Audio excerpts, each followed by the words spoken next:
Jaya Radha Madhava Kunja Bihari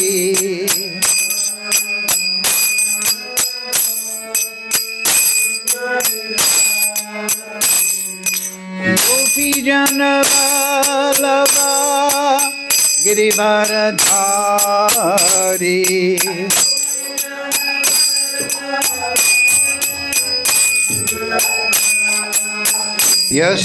Yasodanandana Braja Janaranjana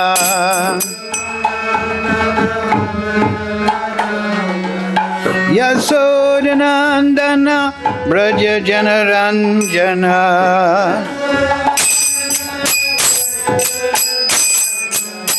Yamuna Tira Vanachari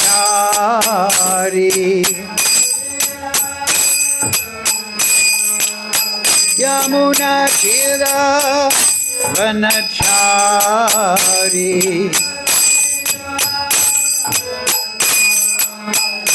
Jaya Radha Madhava Kunja Bihari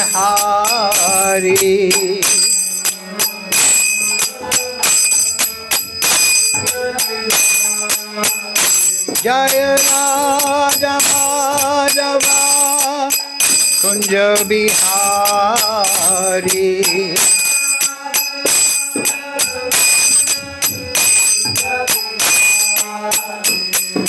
Gopi Jana Vallabha Girivaradhari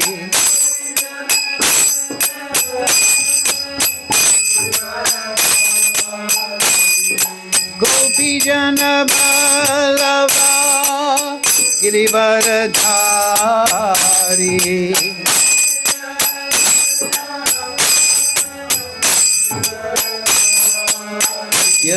Yasodanandana Braja Janaranjana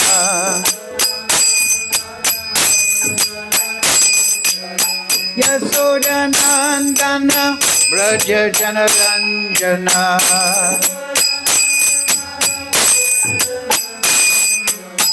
Yamuna Tira Vanachari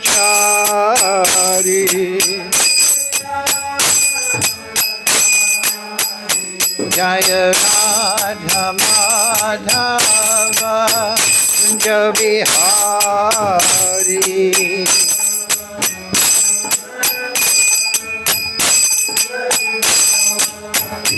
Jaya Radha Madhava Kunja Bihari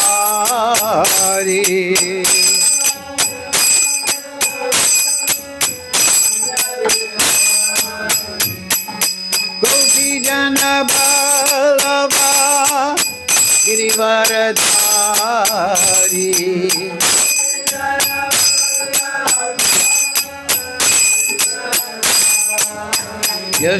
Yasodanandana Braja Janaranjana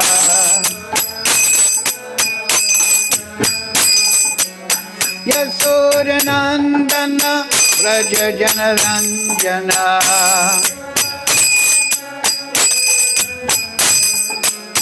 Yamuna Tira Vanachari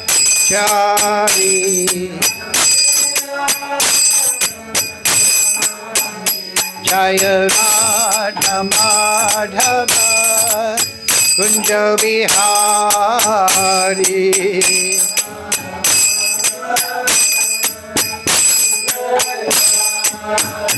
Jaya Radha Madhava Kunja Bihari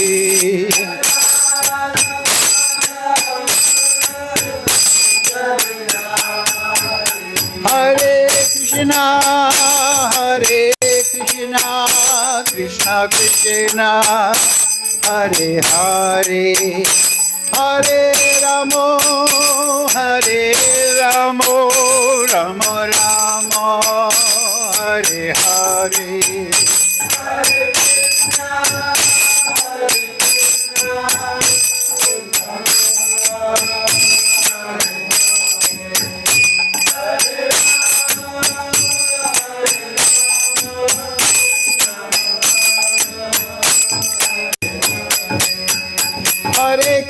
Hare Krishna, Krishna Krishna, Hare Hare, Hare Ramo, Hare Ramo, Ramo Ramo, Hare Hare.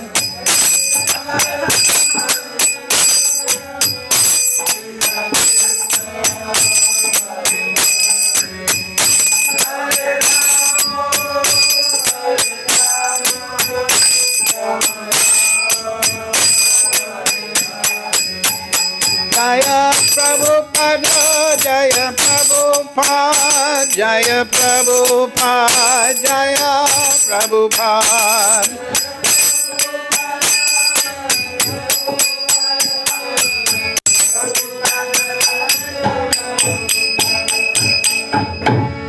Jaya Vishnupad Paramahamsa Parivakatara Saraswati Srimad, His Divine Grace Sri Lesa Bhakti-vedanta Goswami Maharaj, Srila Prabhupada ki Jai.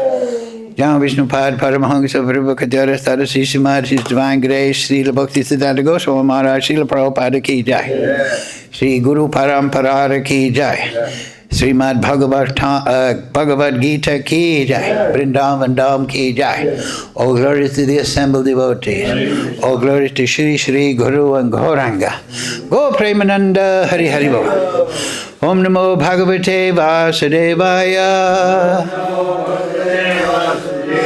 Om Namo Bhagavate Vasudevaya. Om Namo Bhagavate Vasudevaya. All together, please. Om Jnana Timarandasya Ganandana Salakaya Chakshurun Militam Yena Tasmai Shri Gurave Namaha Shri Chaitanya Manobhistam Stapitam Yena Bhutale Swayam Rupa Kadamayam Dadati Swapadantikam Vandeham Shri Guru Shri Yukta Parakamalam Shri Gurung Vaishnavamscha Shri Rupam Sagridatam Sahagana Raganatam Vitam Tam Sajivam Sarvetam Savadutam Prijana Sahitam Krishna Chaitanya Devam Shri Radha Krishna Padang Sahagana Lalita Shri Vishakam Vitamscha He Krishna Karana Sindhu Dhena Bandhu Jagatpate Gopesha Gopika Kanta Radha Kanta Namostute Tapcha Kanchana Gaurange Radhe Vrindavaneshwari Prishavana Sudadevi Pranamami Hari Priye Panchakaupatarubhyascha Kripa Sindhu Bevacha Patitanam Pavnebhyo Vaishnavebhyo Namo Namaha Shri Krishna Chaitanya Prabhu Nityananda Shri Advaita Gadadhara Shivasadi Gaura Bhakta Vrinda Hare Krishna Krishna Krishna Hare Hare Hare Ram Ram Ram Hare Hare. So, reading from Srimad Bhagavad-Gita, translation and commentary, His Divine Grace Srila Prabhupada. Today's verse number 3, chapter 8, entitled, Attaining the Supreme. Now there's an idea, how to attain the Supreme. It's in this chapter. Right? If we understand we're not the body, we're eternal, then we know there's a future. So even if we're selfish, we think, what's my best future? My best future is with the Supreme, right? Not with the material energy. So this chapter, Krishna gives all the information. So, please repeat. śrī-bhagavān uvāca. I think this needs to go up a bit. There's only 3, that's it. śrī-bhagavān uvāca. akṣaram brahma paramam. svabhāvo dhyātmam ucyate. bhūta-bhāvodbhava-karo. visargaḥ karma-saṁjñitaḥ. śrī-bhagavān uvāca. akṣaram brahma paramam. svabhāvo dhyātmam ucyate. bhūta-bhāvodbhava-karo. visargaḥ karma-saṁjñitaḥ. Okay. श्री-bhagavān uvāca akṣaram brahma paramam svabhāvo adhyātma ucyate bhūta-bhāva-udbhava-karo visargaḥ karma-saṁjñitaḥ श्री-bhagavān uvāca akṣaram brahma paramam svabhāvo ucyate bhūta-bhāvodbhava-karo visargaḥ karma-saṁjñitaḥ श्री-bhagavān uvāca akṣaram brahma paramam svabhāvo dhyātmam ucyate bhūta-bhāva-udbhava-karo visargaḥ karma-saṁjñitaḥ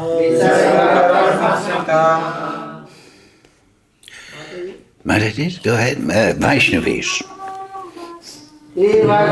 Uvāca akṣaram brahma paramam svabhāvo dhyātmam ucyate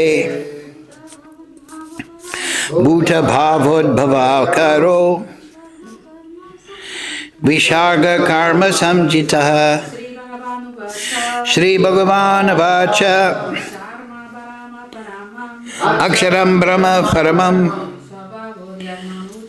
svabhāvo-udbhava-karo bhūta-bhāva-karo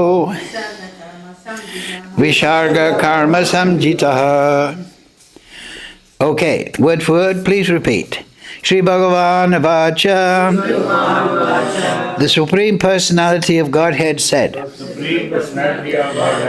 akṣaram, indestructible, Brahma, Brahman, paramam, transcendental, svabhāvaḥ, eternal nature, adhyātmam, the self, ucyate, is called bhūta-bhāva-udbhava-karaḥ,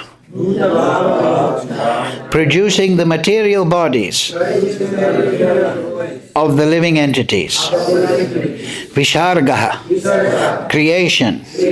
Karma, fruitive activities.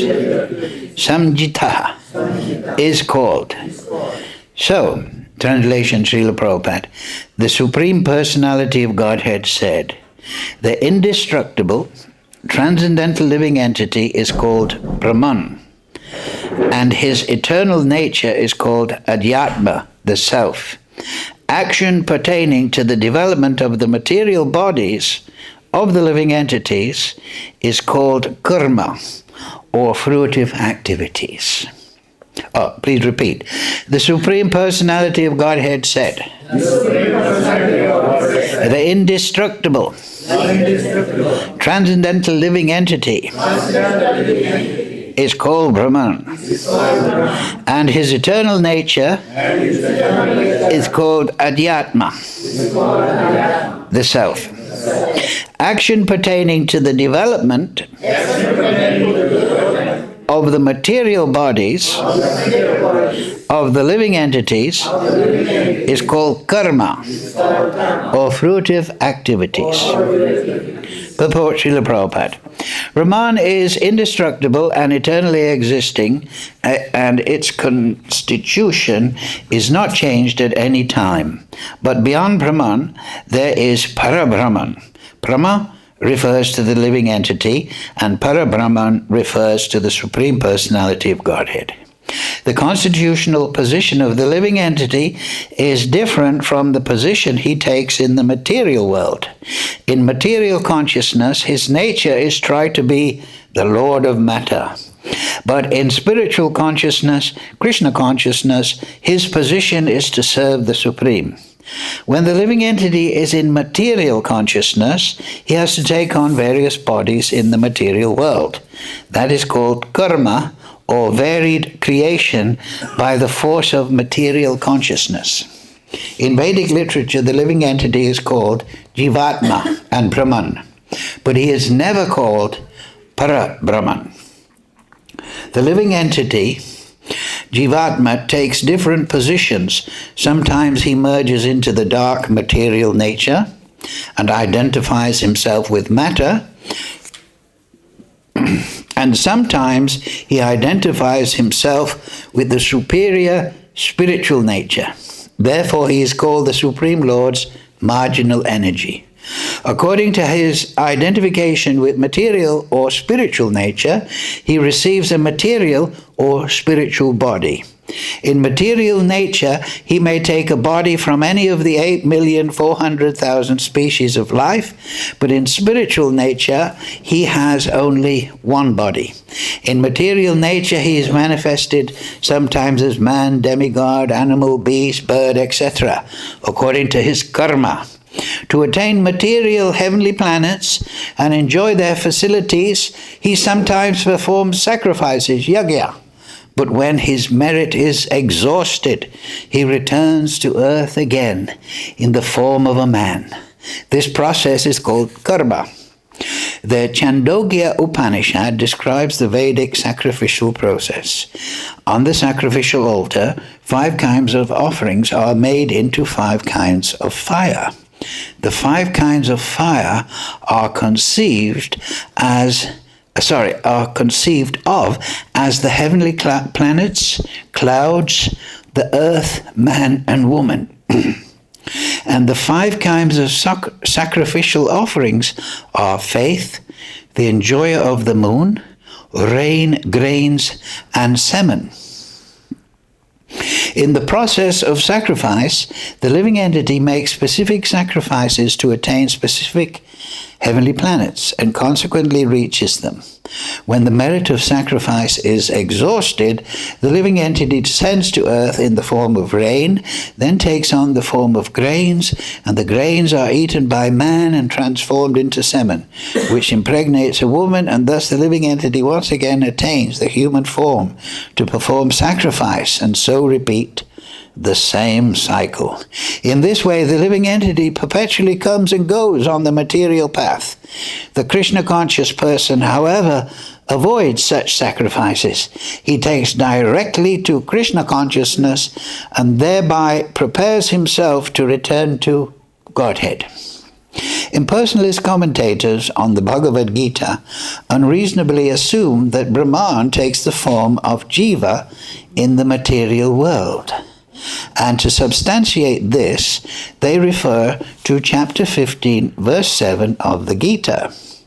But in this verse, the Lord also speaks of the living entity as an eternal fragment of myself.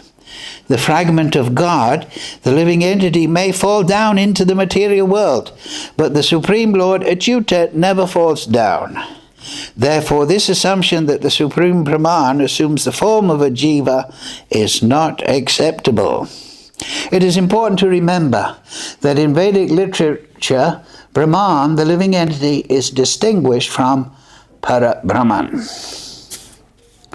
Mukham karochi vachalam pangam laite girim yat kripa tamam bande Sri Guru Nindatarinam. śrī-bhagavān uvāca akṣaraṁ brahma paramam svabhāvo dhyātmam ucyate bhūta-bhāvodbhava-karo visargaḥ karma-saṁjñitaḥ.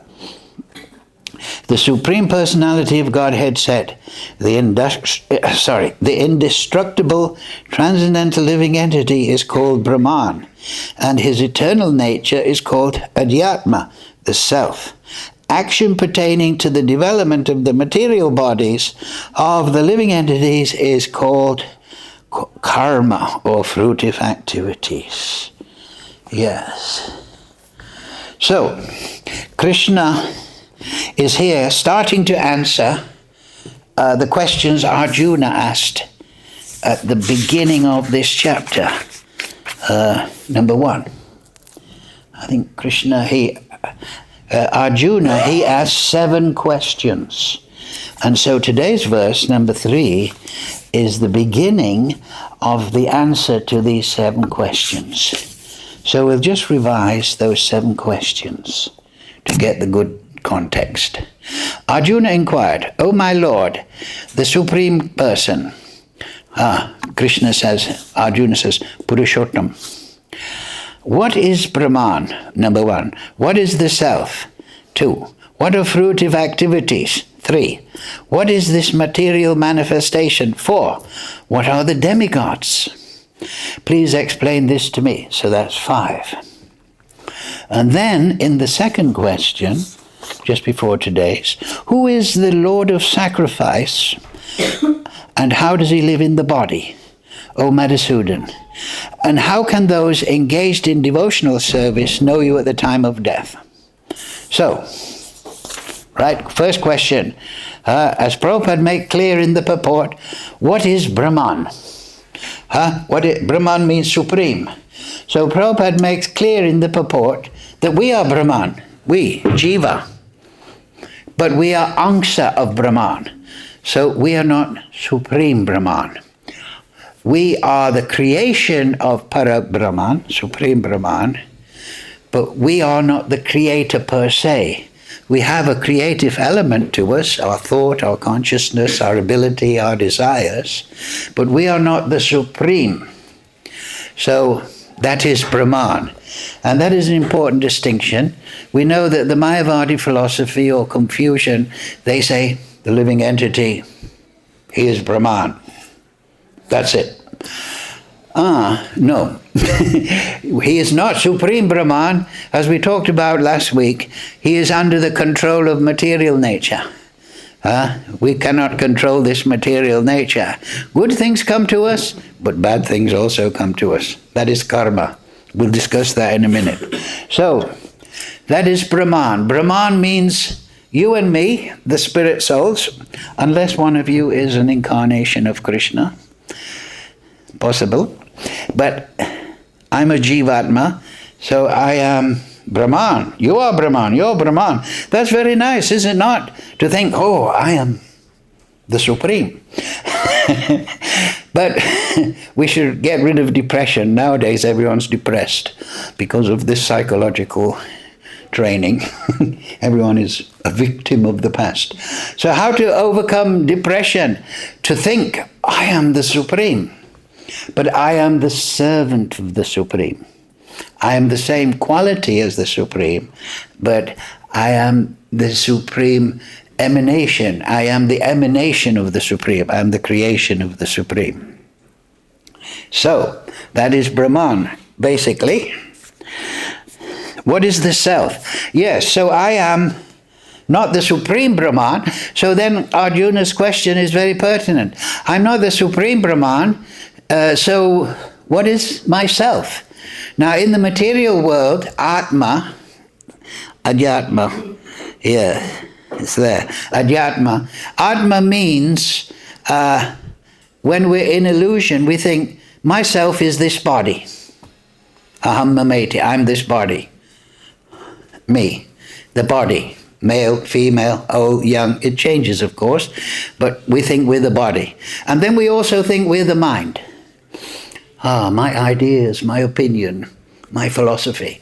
So we think those things. That is Atma. So Atma is a very broad term. But the real self is Jivera Swarupoi Nichera Krishna Das. That we are eternally, by constitution, the servant of the Supreme. And our relationship is prema. Our relationship with matter is not prema. As we talked about last week, we become bewildered by dualities. We can't get what we want. Life is a struggle and then we die. So that is not prema. That is illusory material world. It is the samskara, samsara, the birth of. And Prabhupada points out in today's purport that there is 8,400,000 species or categories of life in the material creation. I think it said there's 400,000 humanoid type species, if I remember correctly, and 8 billion animal categories, moving living entities, non-moving, living entities with claws, living entities without hands, so on and so forth. So they're all available. If you want to taste 8,400,000 species of life, then just perform karma, right? Is that the next one? Oh yes. Yes, so that is it. What are fruitive activities? What is karma? Right, everybody, especially nowadays, even if you go on YouTube, you'll see videos and it's called instant karma. So people are understanding what is karma. Karma means action-reaction, right? But Krishna gives the perfect understanding, the full meaning. Karma is action pertaining to the development of material bodies. What does that mean? Karma is material. It is a temporary function. Bhagavad-Gita has 5 subject matters. 2 are temporary. One is karma and material nature. So these are temporary, they change. So what is karma? Karma says, yes, action pertaining to the development of material bodies. So now next time you meet somebody on the bus or on a park bench and they say, I know what the law of karma is. Yes, action and reaction in the material world. We live in a matrix, as we said last week, of action and reaction. We're always navigating within action and reaction. So, but the ultimate goal of that is, the ultimate understanding is that if we perform material activities, you can close that door. If we perform material activities, then that will have a bearing upon our future material body. So they're called fruitive activities. I remember I first heard this, fruitive activity. What is fruitive? Fruit? Well, trees bear fruit, right? You plant a seed and then the fruit comes. So this is meant to evoke the understanding that we perform activities and then there is a fruit, there is a result that comes. Can you close that door? Oh, it's the telephone. So anyway, so fruitive activities. And ultimately, they produce an effect on the material body. So it's very complicated. There's many, many fruitive activities. Krishna says that even the great sages have different concepts of karma. But Krishna makes the final point. It will bear upon your future birth. And that's also in the Bhagavatam, 3rd canto. Lord Brahma says, explains that karma, material activities, generally bear fruit in the next life. So therefore, if you live like a pig, you become a pig. If you live very nicely and moral and you perform yogas, Vedic yogas, then you become elevated. If you live like an animal, you will become if you're a nasty person, in the next life, nasty things will happen to you. We all can. So it can be understood in reference to the next lifetime. But of course, instant karma is there. You know, if your daughter's getting married and you drink too much daru, then the next life, the next morning, you get your instant karma. So, but generally it is pertaining to the future life, karma. So we're not Brahman, we're not paramam, we're Brahman, and we have a self which is undiscovered or unmanifest in the material condition, and that is Gopibhata Kamalayo Dasa Dasana Das. We have a spiritual constitution relationship with Krishna. And we are now suffering in the material nature according to karma. So, what is this material manifestation? So that is the other, like I say, there's 5 subject matters in the Gita. 2 are Mayik. They are about the material nature. 1 is karma, because you're performing activities and you're getting a fruit. And then, as Prabhupada said in the purport, you're going to the heavenly planet, but when your good credit is worn out, you return down to karma bhumi, bhumandala. So that is temporary. And also,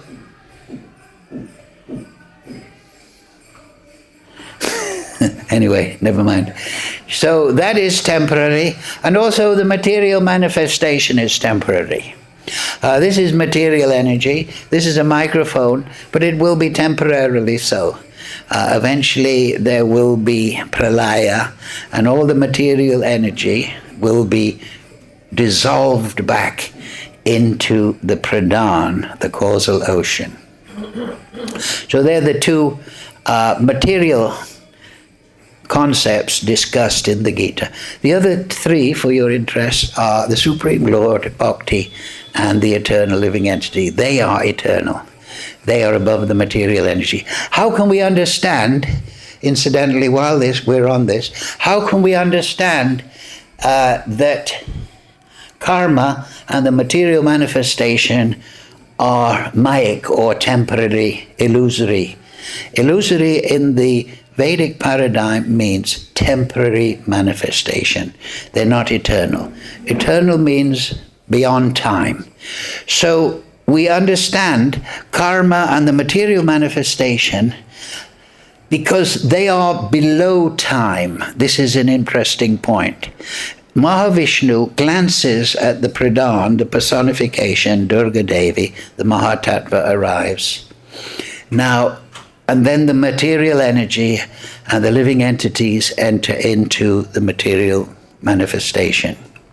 So that glance of Mahavishnu upon Durga Devi, the personification of material energy, contains the Kala Shakti.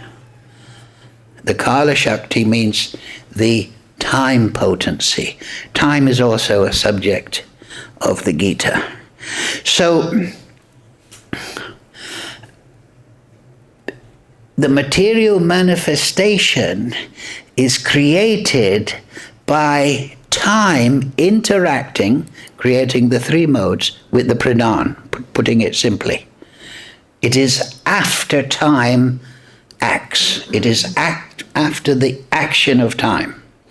And similarly, the living entities enter into the material nature, desiring to enjoy matter, and they perform fruitive activities within material nature, but that is after the exertion of time. Do you see the point? So everything that is eternal is above the time factor. The living entity is created above the time factor. We're not created in the material world. That's what the Mayavadis think. The Mayavadis think that the consciousness or the Brahman or the energy, impersonal energy, interacts with the Maya Shakti and creates the jiva, creates the demigods. That's their incorrect theory. But actually, the living entity is a creation, it's a transformation of the Chit Shakti. It is a transformation of the consciousness of God. We are created out of the consciousness of the Supreme Brahman. Very interesting to think. The spiritual world is composed of the Chit Shakti. That means the spiritual world is composed of the consciousness of the Supreme. We say Chit, that means conscious. Achit means unconscious. Material world is unconscious. It is created after the action of the time factor upon the material energy in its base form, pradhan. So karma and the material manifestation are temporary, but the jiva, the spiritual creation, the Supreme Lord, his associates, they are all created above and beyond the material time factor. So that we should understand that. So Kala.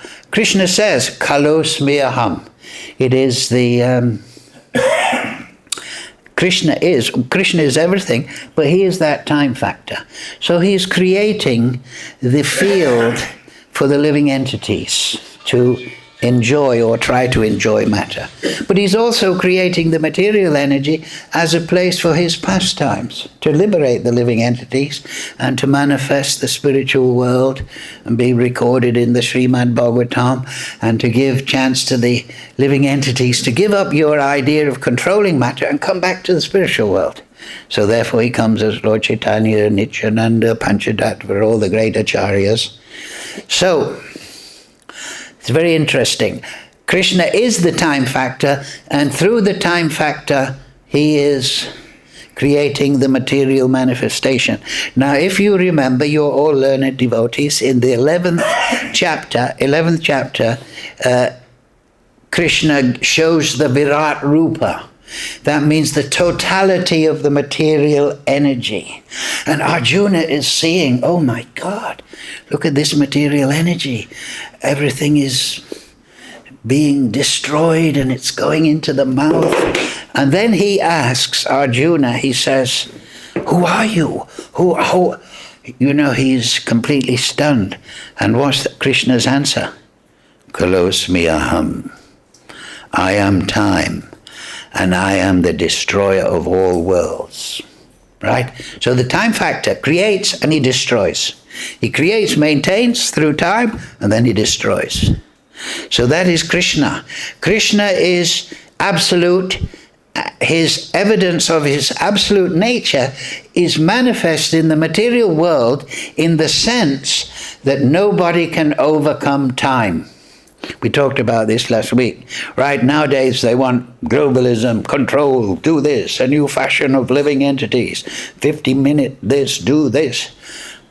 But they will fail because the ruler of the material world is time, Krishna. So this is an important point. Krishna is the time factor, and everything that is created within the material sphere on the material platform is temporary. So, what is this material manifestation? What are the demigods? So Krishna, previous chapter, if you remember, Krishna says you should perform yajna, but some people, they don't want to perform yajna. To me, they perform to the demigods, and if you worship the demigods, yes, I will make your faith strong so that you perform yajna to the demigods, but I am ultimately giving the result through the demigods. So, Krishna is adhyātma, adidevam.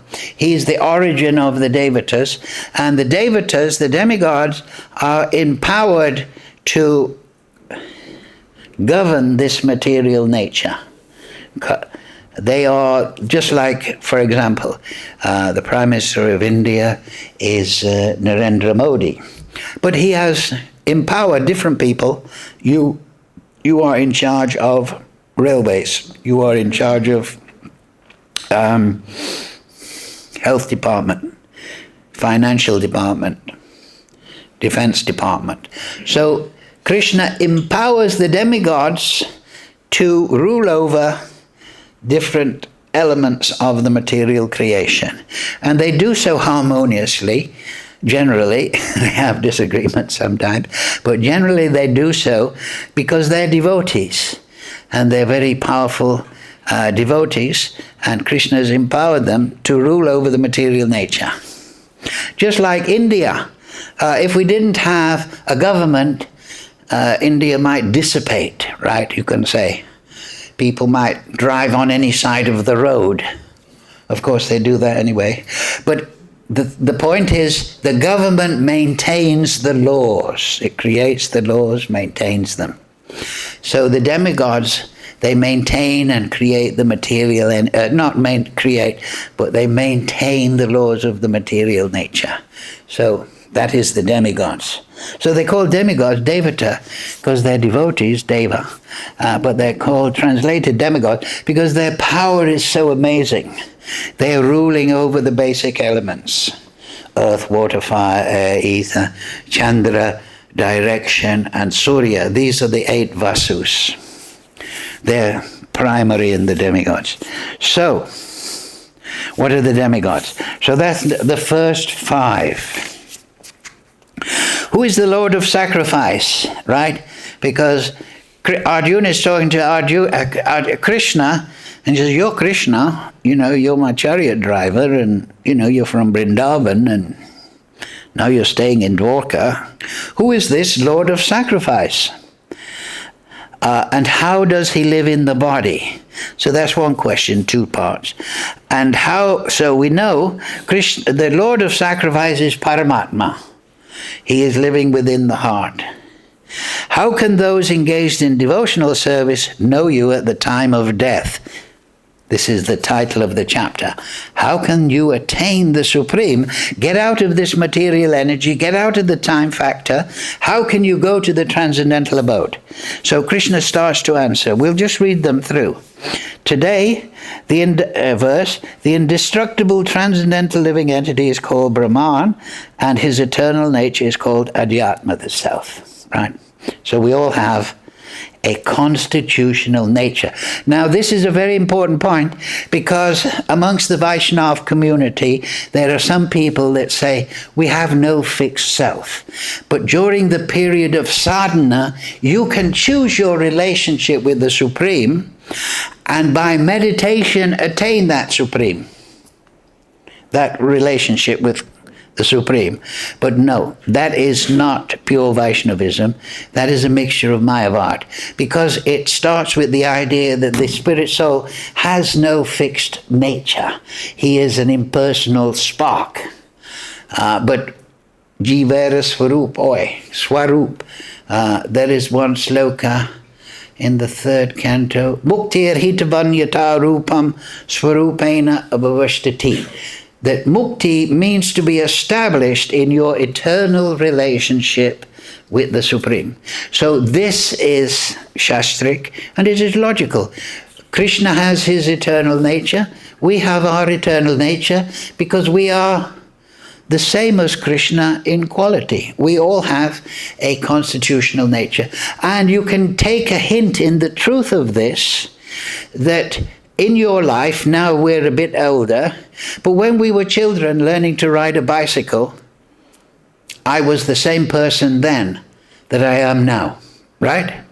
We know I'm the same person that used to disobey my father when he said, do your homework, right? We know that we are the same person now that we were 10 years ago. So this indicates the eternal nature of the self. However, our eternal relationship with the Supreme Lord has not grown from the soul yet. Nitya Siddha Krishna Sadhukabadai Shravanadi Sudhitare. So we have eternal nature, self. We can perceive that. I'm the same person I was 40 years ago, so on and so forth. But my swarup is not developed. And Prabhupada explains that in a letter in 1969 to Rupanuga. He says, the soul is like a seed. Within every seed there is a tree. So every soul has a tree, a swarup, inbuilt. Through the process of bhakti, that swarup manifests. So, that is the eternal self. That is adhyātmam. So don't fall for the Mayavadi idea that has permeated the Apa Sampradayas, because they think, oh, the soul is just a spark. He doesn't have bliss. He doesn't have chit. He's just a spark. But by the Guru's grace, you will attain. So now you must take Siddha Pranali, you must have a Diksha Patra, you must do this, and you must pay the Guru. So don't fall for that. You have your swarup. It is inbuilt to your soul. All you have to do is develop svabhāvo to the transcendental personalities, and that swarup will gradually manifest. So, action, yes, today's verse, action pertaining to the development of material bodies is called karma. So now you know the root understanding of karma. Karma, the root understanding is action, reaction, as you sow, you will reap, very nice, good. But the root is, it will define your next material body. So we should be careful, right? So then, O best of embodied beings, the physical nature, which is constantly changing. Now you see, Arjuna, if you remember, said, what is this cosmic manifestation? What is this material world that I'm in?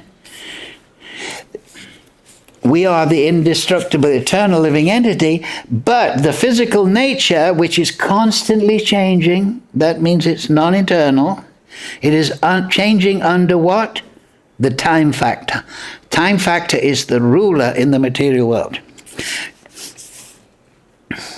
The universal form of the Lord, which is the Virat Rupa, which includes all the demigods, like the sun and moon, is called Adidaiva. So this is the important point. He said, what is this cosmic manifestation? Then he asked, what are the demigods? Right, because they are woven together. Material nature, as we've discussed, is ruled over by the devatas. So what is this cosmic manifestation? What are the demigods? This is me. I am the Virat Rupa.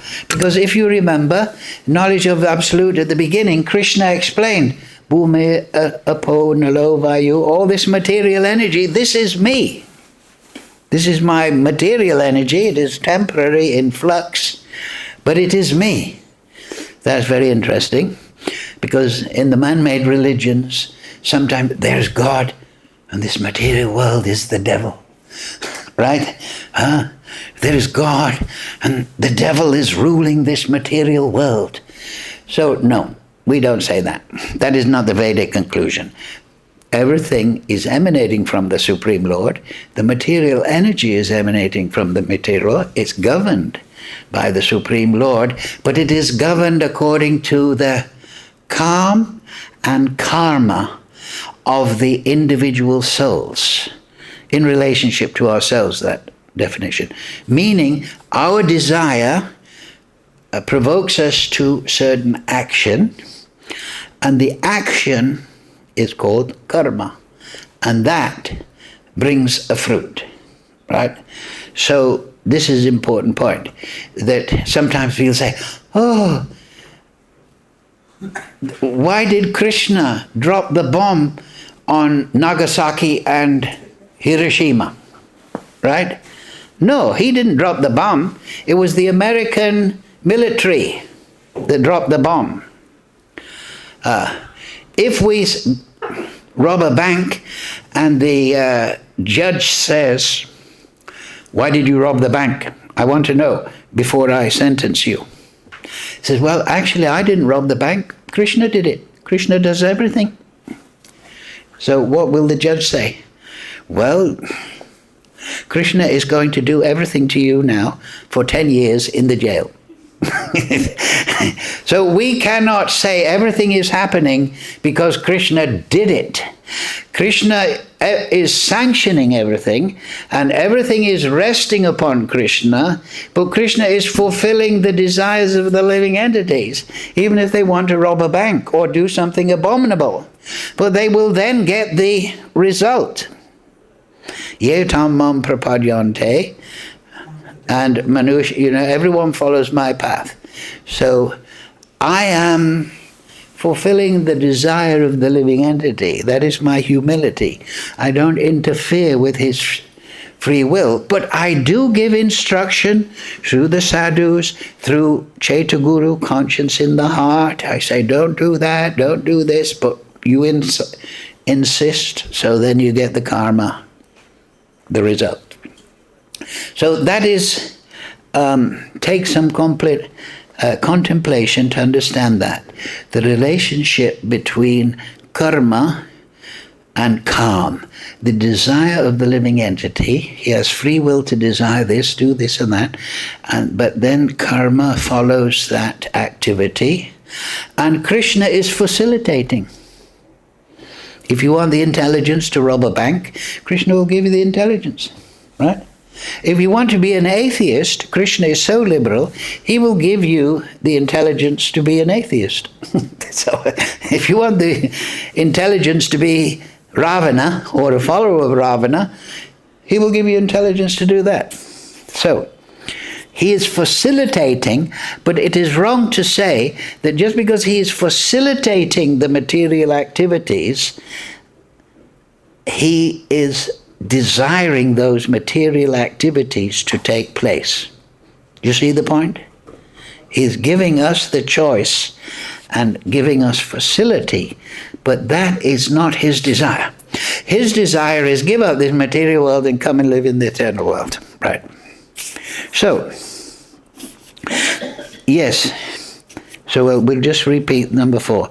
The physical nature, which is constantly changing, it's non-eternal, is called adibhuta. The universal form of the Lord, Virat Rupa, that's the cause which includes all the demigods, like those of the sun and moon, is called Adideva. That Krishna, Arjuna asked that. And I, the Krishna asked, how does he live in the Lord of sacrifice? And I am the Supreme Lord, represented as super soul in the heart of every living entity. I am called Adiyagya, the Lord of sacrifice. So actually everything is a sacrifice. All activities, all pursuance in the material world are a form of sacrifice, and super soul is giving the result of that sacrifice. So then it goes on to number 7. And whoever then Arjuna said, and how can I know you? Now you're telling me all about the material nature. How can I know you at the time of death? How can I get out of this material world? I'm eternal. I don't want to stay in 8,400,000 species of life. How can I get out? And whoever at the end of his life quits his body, remembering me alone, at once attains my nature. Of this there is no doubt. So, sometimes people say, oh, you have to have this, you have to have this guru, you have to have that, you have to know this, you have to know that. But here, again, Krishna comes to the point. That's why we should read about Krishna. He comes to the final point. If you leave your body remembering Krishna alone, that means, Krishna, you are my Supreme Lord. I offer my obeisances unto you. Then he will take you. That is illustrated in the beginning of the Bhagavad-Gita with the Leela of Narada Muni. And then you attain, of this there is no doubt. So Krishna is making it strong. Of this there's no doubt. And then, so that's the answer to those 7 questions. But then Krishna throws in something nice at verse number 6. He says, whatever state of being one remembers when he quits the body, O son of Kunti, that state he will attain without fail. So if you think about your mother when you're dying, you will go to where your mother is. We're putting it very simply. If you think about your pet dog when you're dying, then you may become a dog. Well, that's also in the Bhagavatam, right? In his previous lives, there was that sadhu. He thought about the deer when he left his body. So he became a deer. So whatever state you think about. So this is very important because we have free will. So we must learn to remember Krishna. We have to exert our ability. And then number 7. And then Krishna explains, okay, how I can remember you at the time of death. You said I should remember you alone at the time of death. Then Krishna expands the idea. Therefore, Arjuna, you should always think of me in the form of Krishna, not Paramatma. Because Paramatma is governing the material world, so Krishna is making it clear. Think of me as Krishna, Supreme Lord of Goloka, Yasoda Nandan. Nanda Nandan, the darling of Mother Yashoda and Nanda Maharaj. Think of me in that way. And at the same time, carry out your prescribed duty of fighting. Right? This is the first part of bhakti. Do your duty, but as an offering to the Supreme. And things that cannot be offered to the Supreme, don't do it. So live a pure life. Right? Just like we offer foodstuffs to Krishna, but we don't offer anything. We only offer those things that are acceptable to Krishna. So that's the rules of purity in sadhana bhakti. We don't, my daughter's getting married, I'll offer the daru to Krishna. No, Krishna doesn't want to drink daru. He doesn't want to eat slaughtered animals. He doesn't want to do this and that. He says, patram pushpam phalam, you know all that. So do your prescribed duty, but at the same time, think of me with all your activities dedicated to me and your mind and intelligence fixed on me through chanting Hare Krishna, Krishna Krishna, Hare Hare, Hare Ram, Ram Ram, Hare Hare, and at the same time learning Siddhanta, that I'm teaching you now, Arjuna, and all the devotees, you will attain me without doubt. Right? So there it is, in 8 verses. So much knowledge, temporary material nature. We are Brahman, but we're not Brahman. We should meditate, this is Bhagavad-Gita in 8 verses. We should do everything for Krishna, but only those things that can be done for Krishna. All right, I say that again. So that's the rules of purity. We should not be liars, rumor-mongers, nasty, envious. We should be sadhus. We should be kind and generous, tolerant and humble. We should try to develop good character. Right? So, we'll finish at that point. Number 8. So now you know Bhagavad-Gita, material energy, eternal nature of the soul. You know how to attain Krishna. Hare Krishna, Krishna Krishna, Hare Hare, Hare Ram, Ram Ram, Hare Hare. Thank you all very much. Any quick question? Yes. Thanks for a wonderful class. My question is like, how does the living entity first come to the material world? Is it through the glance of Krishna that he pushes all the living entities down? Or as it is said here, through the rain it comes, then it forms seed, and how exactly is it? Well, that, which was in the purport, about how the living entity as a soul comes down from Svargaloka, or the higher realms. So that is not the initial entrance into the material world. That is part of the transmigration process. The upper regions of the material world, like Svargalok, Janalok, Mahalok, Tapalok, Janalok, they are more subtle. So when you go to those realms, you enjoy, because you don't have a gross body. You have a mental body, and the situation for your mental body is very delicious and tasty materially. So you come back, when you're good credits, you come down to karma bhumi, bhumandala, different lifetime.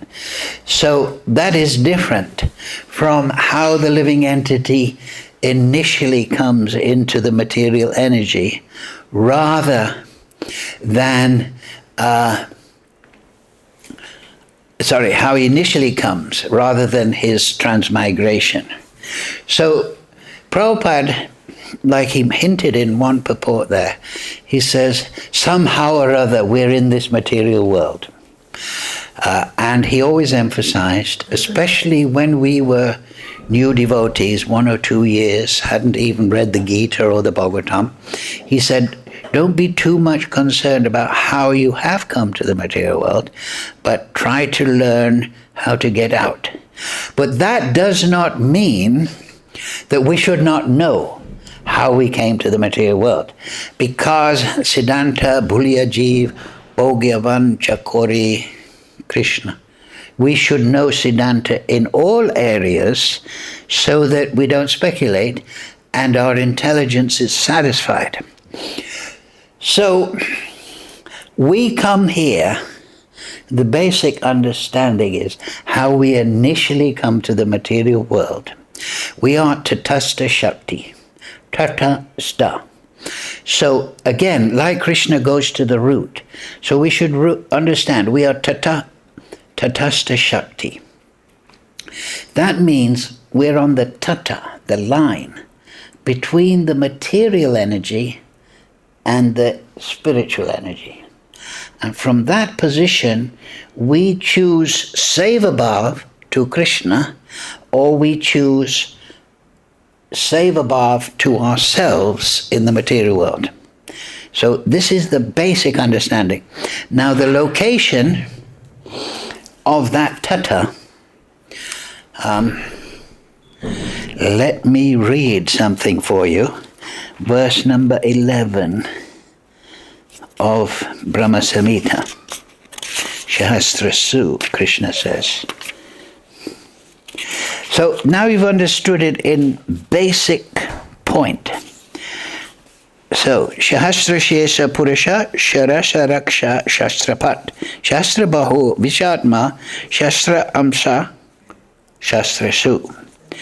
The Lord of the material world, of the mundane world, Mahavishnu, possesses thousands and thousands of heads, eyes, and hands. Paramatma, Mahavishnu, Garbhadakshay Vishnu. He is the source of thousands of avatars in his thousands of subjective portions. So he expands for his Leela in the material world. He expands in thousands of forms, as Paramatma, as Leela avatars, as Shaktivesh avatars. He is now, look what Lord Brahma has said. He is the creator of thousands of individual souls. So Mahavishnu, who is in the Pradhan, is on the borderline of spiritual and material energy. The material energy is differentiated by the three modes of material nature. But from the Pradhan aspect, or the Viraja, it's in a neutral point. And on one point is the spiritual creation, and the other point is the material creation. And now Mahavishnu is the creator of thousands of individual souls. Now when we talk about Mahavishnu, this verse about, we should understand that Mahavishnu is a plenary portion of Krishna. Plenary means, do you understand? He's a complete manifestation. The Shaktivesh avatar is not a complete manifestation of Krishna. Just like Vedavyas, he is Shaktivesh avatar, but he's empowered to write the Vedas, but he's not plenary. Vedavyas is not creating spirit souls, but Krishna, through Mahavishnu, creates the Tatastha Shakti. And this Mahavishnu is within the causal ocean, the Pradhan, and the living entity, when he comes to out of Susupti, he can sense the material creation, he can sense the spiritual creation, and calm. He has free will to choose. So he either becomes engrossed in the spiritual energy, or he becomes entangled in the material energy. Now, just on this point, the final paragraph of the final purport in the Gita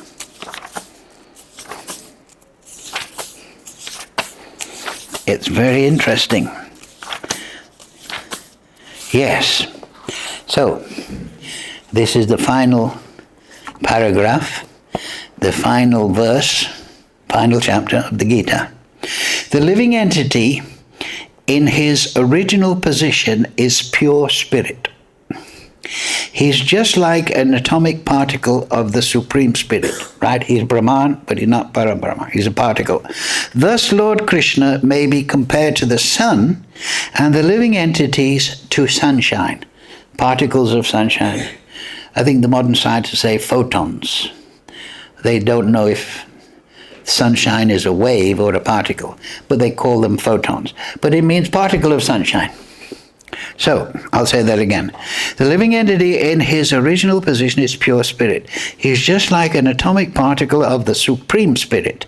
Thus, Lord Krishna may be compared to the sun, and the living entities compared to sunshine, because the living entities are the marginal energy of Krishna, having emanated, as Brahma Samhita says, having emanated from Krishna. They have a tendency, because they are the marginal energy, they're on the margin of matter and spirit in terms of consciousness. They have a tendency to be in contact either with the material energy or with the spiritual energy. In other words, the living entity is situated between the two energies of the Lord. Prabhupada is, right? So you're understanding what I'm saying is exactly what Prabhupada says. And because he belongs to the spirit, I'll say that again. They have a tendency to be in contact with either the material energy or with the spiritual energy. In other words, the living entity is situated between the two energies of the Lord. And because he belongs to the superior energy of the Lord, he has a particle of independence. So we have calm, desire, free will. We can will this way or we can will that way. That is our nature. Krishna doesn't interfere with our operation of will. He has a particle of independence. By proper use of that independence, he comes under the direct order of Krishna from the marginal position. So Prabhupada doesn't say this, but you could add the counterpoint. By improper use of that independence, he comes under the material energy. Do you see? But Prabhupada doesn't say that, but the counterpoint is there. Thus so I'll say the last two sentences again. By proper use of that independence, he comes under the direct order of Krishna. Thus he attains his normal condition in the pleasure-giving potency. So this is, in summation, and if you want the details on this, how we have come into the material world, read chapter 15 of Jaiva Dharma. Jaiva Dharma. Have you got Jaiva Dharma? Get Jaiva Dharma. I published that book, Bhakti-Vinod Thakur, it's Magnus Opus. Chapter 15 gives all the details of that, in summation, that we've just covered. The quotes from the Upanishads are there. There is one from Brihat Aranya Upanishad. There is a quote there. Translation is that the living entity is like a fish in a river. By choice, he can go to one side of the river or he can go to the other side of the river. That's the Upanishads describing it. And there's also another verse from the same Upanishad, Brihat Aranya, where he explains the living entity has free will and he can choose his destination. So we have free will within the material energy. We are operating and then we're getting karmic reaction. We have free will at the tattva.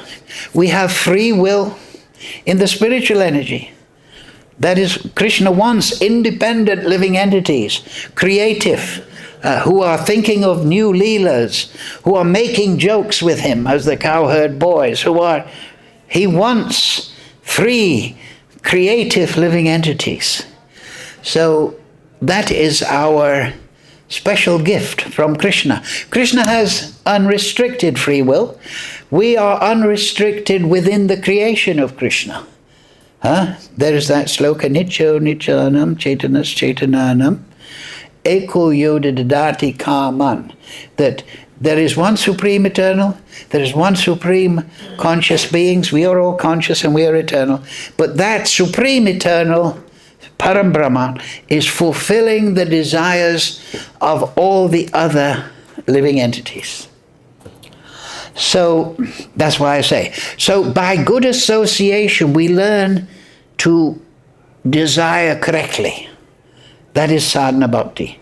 We serve the sadhus, we study the acharyas, siddhanta, and we make decision ultimately, yes, I'm going to be a devotee because I want to attain the supreme. I don't want to stay in the material world. That's our desire. So we cultivate that by sadhu sangha, sava shastra hoy, lavamata sadhu sangha, sava siddhi hoy. By good association, and that means by reading the commentary of great acharyas, by reading the shastra, by serving the guru, his order, then we develop our swarup in svabhāvo.